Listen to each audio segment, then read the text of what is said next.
Welcome back to जागो लाहौर। जनाब, अब कुछ सियासत पे बात कर लेते हैं और ख़ास तौर पर अगर देखा जाए तो पीटीआई जो है ना वो दोबारा से सड़कों पर निकलने के लिए तैयार है। एहतजाज की कॉल दी गई है। आपको पता है बानी पीटीआई जो है वो इस वक्त मौजूद हैं जेल में और जो बाकी क़यादत है वो आपसी झगड़ों में भी मसरूफ़ हमें दिखाई दे रही है। दूसरा ये कि तहरीक इंसाफ जो है मज़बूत अपोजिशन का किरदार निभाने से भी कासर है। हमें ईवानों में नज़र नहीं आती है कोई भी जो फ़ैसले लिए जा रहे होते हैं, कोई भी ऐसी तजावीज़ पेश की जा रही होती हैं, मुसव्वदे तैयार किए जा रहे होते हैं, फ़ैसले होते हैं ईवान में, तो वहाँ पर भी हमें अपोजिशन गायब नज़र आती है। तो इसकी क्या वजह है? दूसरा ये कि मज़बूत अपोजिशन ना होने से हुकूमत को जो है ना वो खुलकर खेलने का मौका मिल रहा है। तो क्या वजह है इसकी और आगे आने वाले दिनों में पीटीआई की तरफ से क्या लाएअमल इख्तियार किया जाएगा? दूसरा ये कि एहतजाज की कॉल दी गई है, इसका क्या कह लें कि फ्यूचर होने वाला है, इस पर बात कर लेते हैं। हमज़ा खुर्शीद हमारे साथ स्टूडियोज़ में मौजूद है, नुमाइंदा लाहौर न्यूज़ है। हमज़ा, आपको वेलकम कहते हैं जागो लाहौर में। कैसे हैं आप? ठीक है अल्हम्दुलिल्लाह। हमज़ा, पीटीआई फिर सड़कों पर निकलने के लिए तुली हुई है, मैं तो कहूँगी बज़द है कि हम दोबारा से सड़कों पर आएंगे। आने दिया जाएगा इन्हें सड़कों पर? देखिए मुनीबा, उसमें ना कुछ चीज़ें बहुत ज़्यादा काउंट होती हैं कि एक तो 5 जून को जो है वो 190 मिलियन ट्रायल का जो है वो केस है, उसकी हेयरिंग है और उस पर जो है वो काफ़ी तशवीश का इज़हार किया जा रहा है कि उस पर बानी पीटीआई जो है वो रिहा हो सकते हैं। तो उसके लिए जो है वो एक उनकी स्ट्रेटजी जो चल रही है कि प्रेशर बिल्ड करेंगे, एहतजाज करेंगे, उसके लिए निकलेंगे। लेकिन उसमें अगर हम देखें तो उसमें फ़िलहाल जो सूरत हाल है वो इस टाइम 3 जगह से 4 जगह से डिफरेंट मैसेजेस आ रहे हैं। अली मीन गंडापुर को ले लें, वो कहते हैं कि हम बैठेंगे। अलीमा ख़ान को ले लें, वो कहती हैं कि जी हमारी बातचीत के लिए दरवाजे खोले जाएं। दूसरे, अब कल बैरिस्टर अली ज़फ़र जब आए तो उन्होंने कहा कि जी हम 5 से 6 दिन में जो है वो अपनी तहरीक का ऐलान करेंगे। तो अभी तक कोई एक सिमेट्री नहीं है पीटीआई के पास और ये मसले जो हैं वो बढ़ते जा रहे हैं और वो जब ऊपर वाले लेवल से मसला शुरू होता है तो वो नीचे तक आता ही आता है। अब कल जो है वो हमने देखा कि वो बहुत ज़्यादा मसला चलता रहा। पंजाब में जो तैनातियों के लिए कमेटी तश्कील दी गई थी 4 रुकनी, उस पर जो है वो तहफ़्फ़ुज़ात का इज़हार किया गया आलिया हमज़ा के ग्रुप की जानिब की साइड से और फिर उस पर जो है वो इस्लामाबाद से बयान चले गए जी आलिया हमज़ा को जो है वो चेयरमैन लगा दिया गया उस कमेटी का। फिर शेख वकास अकरम आए, उन्होंने कहा जी ऐसी कोई बात नहीं है। तो इस टाइम जो है मेन पाकिस्तान तहरीक इंसाफ का मसला ये है कि एक तो उनको हुकूमत आने नहीं देगी, कंटेनर्स लगेंगे, लेकिन दूसरा उसमें मसला ये है कि जो मैसेज पहुंचना है उसमें बहुत सारे चैनल्स इस्तेमाल हो रहे हैं। तो जब बहुत सारे चैनल्स इस्तेमाल होते हैं ना तो फिर चीज़ें कंफ्यूज हो जाती हैं। एक आपकी क़यादत कहती है कि हम एहतजाज करेंगे, दूसरी क़यादत आपकी कहती है कि हम बातचीत करेंगे, तीसरी क़यादत आपकी कहती है कि जी हमें जो है वो इस्टेब्लिशमेंट ने मौका दे दिया। तो इसमें सबसे मेन जो चीज़ है वो है आपकी आवाम की पावर।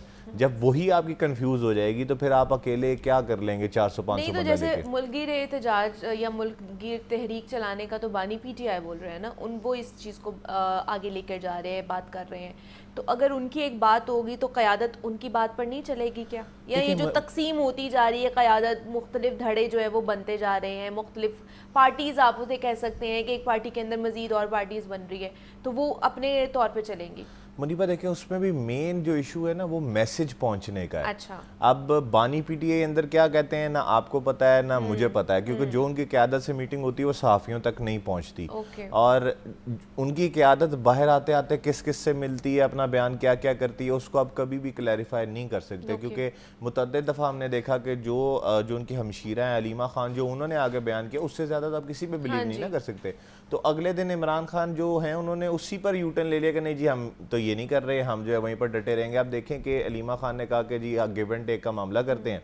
कल बैरिस्टर अली ज़फ़र आया, उन्होंने कहा जी बानी पीटीआई कहते हैं कोई गिव एंड टेक का मसला नहीं है, तो हम तो जो है वो तहरीक शुरू करेंगे। तो मेन मसला जो है वो इस टाइम जो पाकिस्तान तहरीक इंसाफ को फेस करना पड़ रहा है वो यही है कि जो मैसेज आ रहा है वो बहुत सारे चैनल से आ रहा है और इस टाइम जो असल में जो क़यादत की निचला दर्जा है ना, जिन्होंने अपनी क़यादत को सुनना है, जो MPAs हैं, MNAs हैं, उनको भी ये नहीं समझ आ रही कि हम किसकी सुने।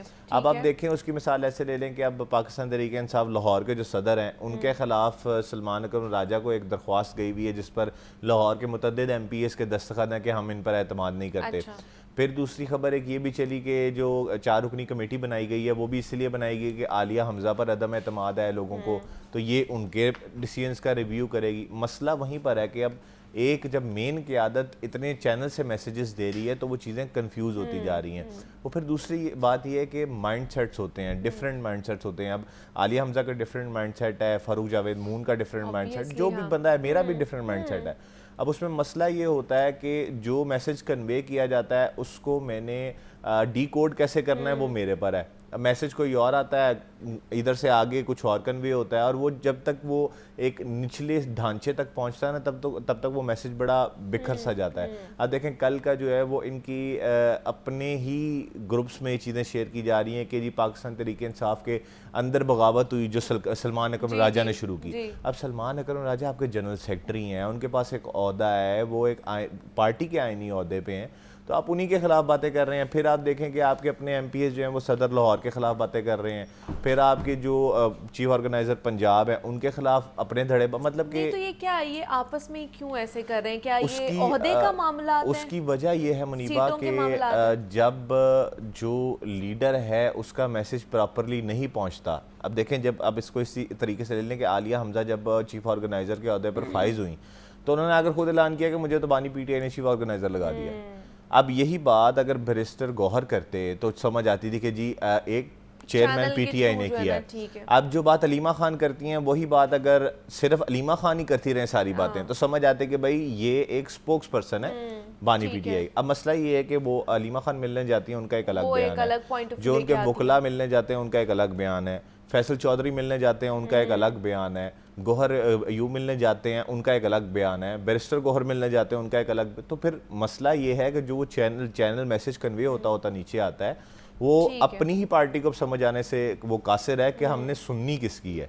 मेन मसला है। फिर दूसरा देखें, एक आईनी ओहदा है अली अमीन गंडापुर साहब के पास, वो आते हैं उनका एक चैनल ही डिफरेंट है कि हम जो है वो आखिर ये कर देंगे हम वो तो मसला जो है वो सिर्फ लैक ऑफ कम्युनिकेशन है कि जो उनको ये नहीं पता कि मेन किस लीडर के लिए हमने बात सुननी है और कौन जो है वो हमारा असल मैसेज लेकर बानी पीटीआई के पास से आ रहा है। और ये अगर आप देखें तो ये इस चीज़ की तारीख रही है कि जब जुल्फ़िकार अली भुट्टो मरहूम कैद थे तब भी ये मसला था कि मरहूमा बेनज़ीर भुट्टो जो हैं वो तहरीक चलाना चाहती थी और वो जो है वो आईनी बातें करना चाहती थी, लेकिन मीर मुर्तज़ा भुट्टो ने दूसरा रास्ता, क्योंकि मसला वही था कि जो मैसेज था वो क्लियरली बाहर नहीं आता था।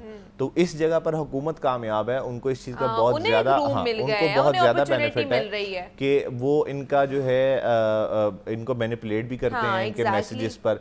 फिर जब बानी पीटीआई के मैसेज को गलत बाहर लाया जाता है फिर वो आगे से उसका रिबटल देते हैं, उस पर भी उनको जो है वो तनकीद का सामना होता है कि आपने तो ये कहा था फिर आप इधर चले गए।